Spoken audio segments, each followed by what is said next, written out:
Everybody's questioning, why do I need to run this basic query through the most latest expensive model? Why can I not run it on my device?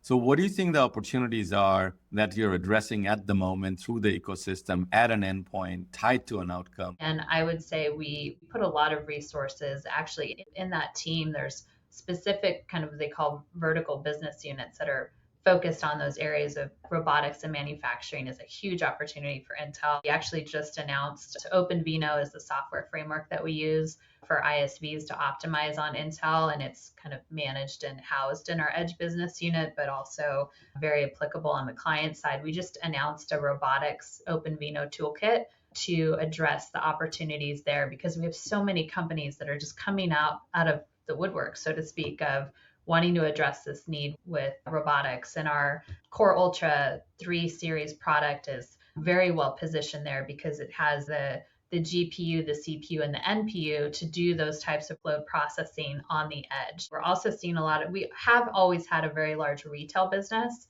and that's definitely incorporating AI and opportunities for on-device inference.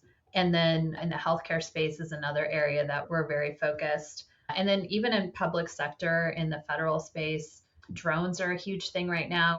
But then when you go into deployment, you start to think about the cost and the latency and the security and governance, and it starts to become overwhelming and just untenable. And so that's where I think this edge compute, and especially with AI, we're starting to see even more kind of momentum in that space.